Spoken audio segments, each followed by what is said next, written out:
had just a few minutes before I need to get ready for church, and I wanted to talk to y'all a little bit and show you how to ferment apples.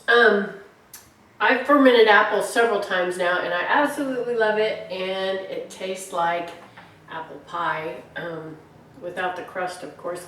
I don't know if you can see this one. It is done, and there are bubbles coming up here. Let me see if I can release a little pressure on it. You see all the bubbles coming up in the jar. This one is ready to go into cold storage. And anyway, I just want to show you how to do this.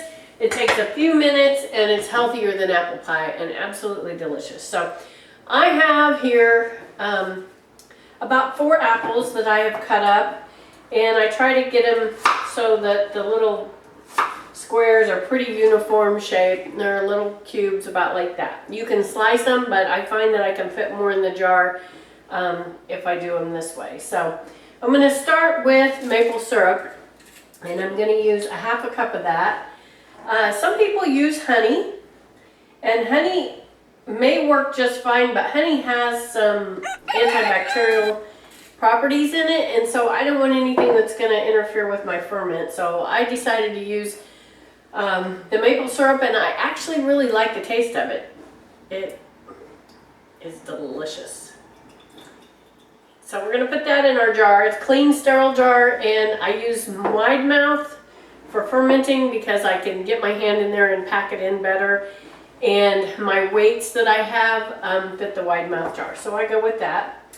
And I'm going to use pumpkin pie spice.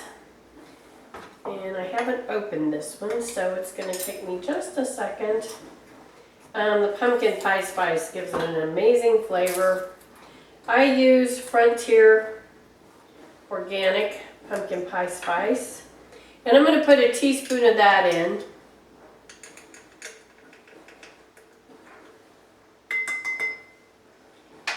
And I'm also going to add cinnamon too.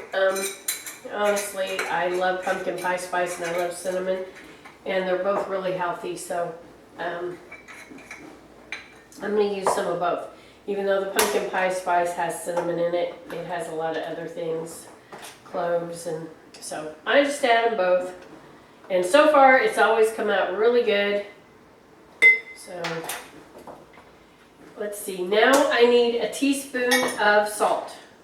Normally when I ferment, I use a tablespoon, but because this has sweetener in it too, sweetener is part of the fermentation process, so I'm just going to use a teaspoon of salt in my apples.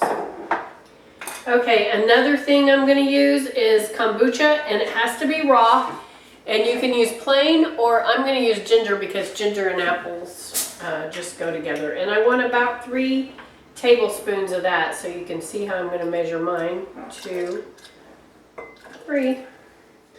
And that's going to start the fermentation process and make it happen pretty quickly and give it a good flavor. Okay, now we're going to stuff our apples in.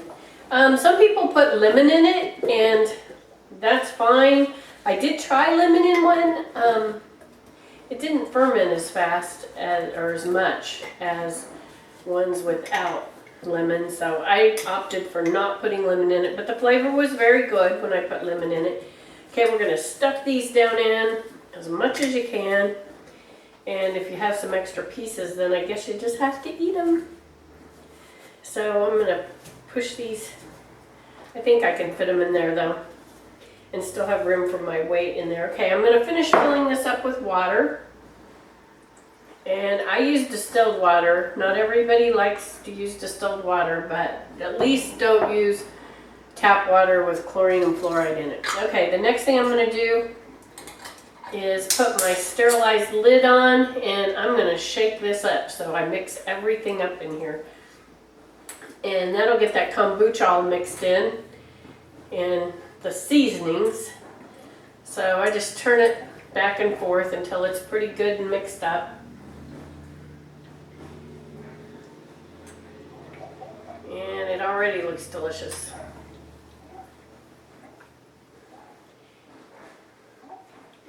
Okay, now we've got it mixed up. I'm going to open it up and put my weight in. I probably should have left a little more room in there, and I didn't, but I'm going to push this weight down.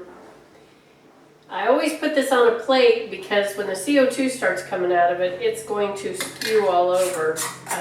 You'll need to just undo this lid just for a few seconds. Don't take it off, just undo it and let the CO2 pressure out. At least once a day, sometimes I do it twice a day. So I always put it on a plate, put it in a cool, dry place, dark, and then let it start to ferment. And that'll be amazing. And here's the one that's done, and I'm going to take the weight out of it. And it smells amazing. And so this one is ready for cold storage. I have a refrigerator I'm going to put it in. Oh, that's good. It's really good. I have a basement refrigerator I'm going to put it in. And it'll keep. Fermented foods keep, I don't know, a year or more.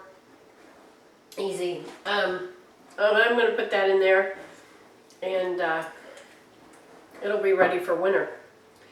In case you can't get fresh apples, it's an awesome thing to have around. So anyway, that's one more way to preserve food. I hope you try it. It's really easy. I use Fuji apples for this, but you can use whatever your favorite apple is. It doesn't matter. And give it a try. Get you some jars. They're hard to come by now, but I hear there are a few available. They just came in stock. So get yourself some and try this recipe. Anyway, happy Sunday. Thanks for joining me.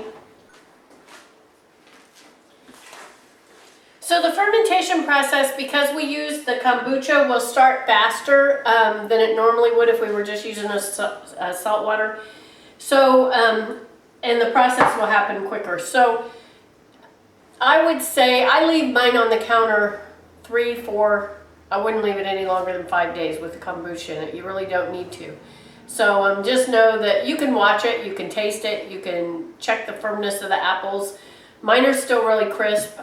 Different apples will stay crisp better than others, but honestly, I've only used Fuji myself and I like them. So I've heard Granny Smith apples are actually great for this. I am not a Granny Smith apple person, but if you are, try them.